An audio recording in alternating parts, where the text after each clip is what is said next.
I feel sad on the track. Video game movies usually turn out to be big, gigantic, incredible pieces of shit. They're often so bad they're barely watchable. The only thing video game movies are good for is making the decision of what to see at the movie theater a little easier when your indecisive significant other can't decide. A lot of this is thanks to Uwe Boll, who's responsible for shitting on some pretty good franchises. House of the Dead, Alone in the Dark, Blood Rain, Dungeon Siege, and even Far Cry. Notice I didn't mention Postal. Mr. Boll's films are unanimously agreed upon as hot trash.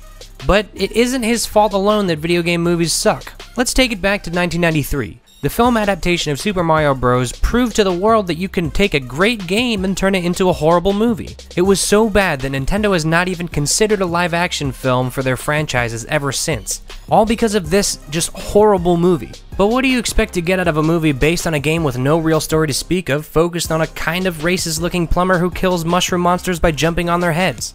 Not much, I'd imagine. They were banking on the name to carry the film alone.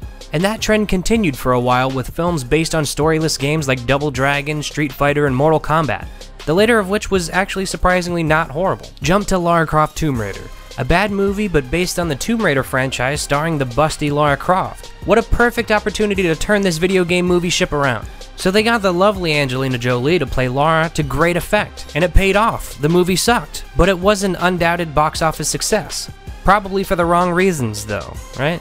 Moving on, we get Final Fantasy The Spirits Within, which was an incredible piece of animated film, but had nothing to do with Final Fantasy. It left fans of the franchise unsatisfied and doomed the film to unprofitability. It almost led to Enix not merging with Square because the film had lost them so much money. And now it's back to the bargain bin. Mr. Uwe Boll graces us with his garbage movies and we get more films devoid of plot than ever, like Doom, Dead or Alive, Hitman, Max Payne, and Street Fighter: The Legend of Chun-Li. But then there was Prince of Persia: Sands of Time, a film based on one of my favorite game franchises made by Disney. I mean, sure, I don't understand the casting of Jake Gyllenhaal, but this movie looks alright. While it definitely wasn't horrible, I mean, I dug it and I know some other people who did too, it still wasn't the great film adaptation I'd been waiting for. But damn it, it felt pretty close. We've gotten a couple Resident Evil movies since then, and even a Need for Speed movie that I have heard isn't really that bad, but nothing groundbreaking for sure. Since Prince of Persia, we've seen the release of the majority of the Marvel Cinematic Universe films, a franchise that I don't think anybody really thought would become that incredibly huge. I think that this is where we start to see the dawn of good video game films. We've taken comic book characters and turned them into superstars. Why can't we do the same with our favorite video game characters?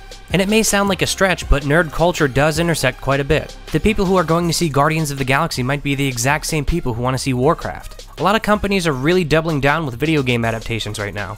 We've got at least 21 movies at some stage of production, all based on games. Sony seems to be really going for it with 6 films in production, some of them with release dates in the next 2 years. So we're running out of comic books to milk, but we need to find other content to satisfy the nerd moviegoers. Games. But now we have games with worlds that fit a film and stories that aren't so paper thin anymore. Games like The Last of Us, Uncharted, Ratchet & Clank, Mass Effect, Assassin's Creed, and Deus Ex. Whether or not these movies need to exist is another story, but the point is that they could result in a film adaptation that isn't an unwatchable pile of shit.